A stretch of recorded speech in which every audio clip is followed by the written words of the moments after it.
गर्भाधान की प्रक्रिया के पहले करे जाने वाली पूर्व तैयारी। इस सेगमेंट को अब इसलिए समझ रहे हैं ज़्यादा डिटेल में क्योंकि अब शादी का सब्जेक्ट गर्भाधान की प्रोसेस के संग कनेक्ट नहीं रहा। तो अब जब 1 साल 2 साल बाद जब कोई प्रेग्नेंट कपल प्लानिंग करता है तो उन्हें क्या चीज़ों का ध्यान रखना है, तो उन्हें कम से कम भी 3 महीने पहले से प्रेगनेंसी प्लानिंग की तैयारियां शुरू करनी है। और 3 महीने पहले से उन्हें क्या काम करना है, तो वही जो शादी में हम 3 दिन में करते थे, शरीर की शुद्धि, मन की शुद्धि। शरीर की शुद्धि के लिए हमें क्या करना है, तो अगर शरीर में कोई रोग है, आनुवंशिक कोई परेशानियां हैं, तो उन सब चीज़ों का प्रॉपर ट्रीटमेंट करवा लें, क्योंकि एक शरीर स्वस्थ होगा तभी एक स्वस्थ शरीर को जन्म दे पाएगा। और साथ ही साथ मन की शुद्धि करना भी उतना ही आवश्यक है।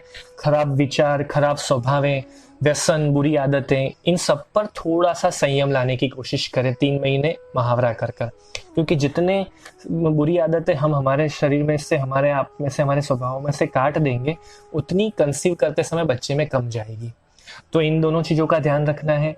आहार का ध्यान रखना है, हाइजीनिक फूड खाना है, प्रॉपर फूड खाना है। पुरुषों को अड़द की दाल वगैरह का प्रयोग बढ़ाना है, स्त्री को घी और दूध का प्रयोग बढ़ाना है। तो इस तरह की आयुर्वेद के आधार पर दी हुई मान्यताओं को, रूल्स को हमें फॉलो करना है।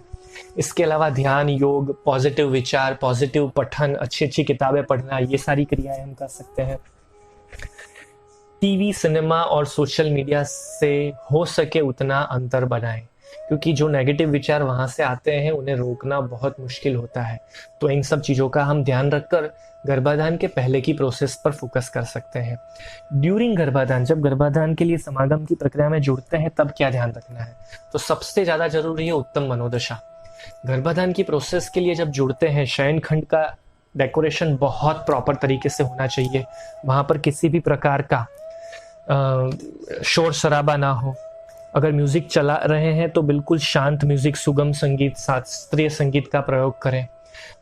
रूम का जो डेकोरेशन है वो बिल्कुल लाइट, सफ़ेद कलर ज़्यादा उचित है।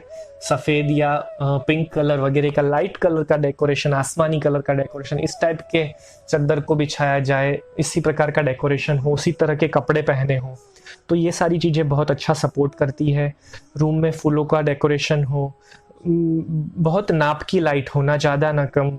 वेंटिलेशन रूम का बहुत अच्छा हो, बिल्कुल स्ट्रेस फ्री, टेंशन लेस होकर बिल्कुल आराम से पति पत्नी शयनखंड की तरफ जाएं। भगवान को प्रार्थना करें, जैसे गुणों वाले संतान की हमें अपेक्षा है उस गुणों का डिस्कशन हो, उस गुणों के बारे में थोड़ा चर्चा विचारणा हो, और उन गुणों के आह्वान के साथ प्रार्थना करते हुए उत्तेजना को बढ़ाने की जगह एक पवित्र क्रिया में जुड़ रहे हैं, ऐसे विचार के साथ समागम की क्रिया में आगे बढ़े। तो इस तरह से एक श्रेष्ठ संतान को जन्म देने की प्रोसेस माता और पिता कर सकते हैं। कुछ रैंडम क्वेश्चंस जो नॉर्मली हर एक पति पत्नी को होते हैं गर्भाधान के लिए, उनको भी हम यहाँ डिस्कस कर लेते हैं। प्रेगनेंसी प्लानिंग करने के लिए वसंत ऋतु और वर्षा ऋतु शास्त्रों के हिसाब से आइडियल माना गया है।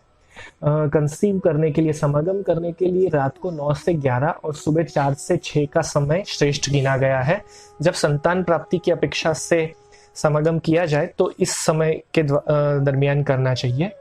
और ये भी एक सवाल होता है सबके मन में कि कौन से दिनों में करना चाहिए, कब ओव्यूलेशन टाइम सबसे हायर होता है। तो मेंसेस आने, जब स्त्री ऋतु चक्र में प्रवेश करती है, पहला दिन होता है मेंसेस का, उससे पहला दिन गिनिए, तब से लेकर 8 से 22वें दिन के बीच में प्रयत्न करने चाहिए। तो ये कंसीव करने के लिए सबसे बेस्ट टाइम होता है और इसमें कंसीव करने के चांसेस बढ़ जाते हैं। तो ये थी सारी गर्भ संस्कार की प्रॉपर पैटर्न को समझने की बात। गर्भ संस्कार का पालन मात्र कोई एक यज्ञ करवा लिया या कोई पूजन विधि करवा लिया, किसी एक दिन कुछ कर लिया, या कोई एक वर्कशॉप भर लिया, या कोई एक सेमिनार अटेंड कर लिया, या कुछ क्लासेस कर लिए, 10-15 लेक्चर्स सुन लिए, या 10-15 दिन एक्टिविटी कर ली, ये नहीं है। गर्भ संस्कार की शुरुआत होती है प्रेगनेंसी प्लानिंग के कम से कम 3 महीने पहले से, और डिलीवरी के दिन तक रोज गर्भ संस्कार का पालन करना होता है।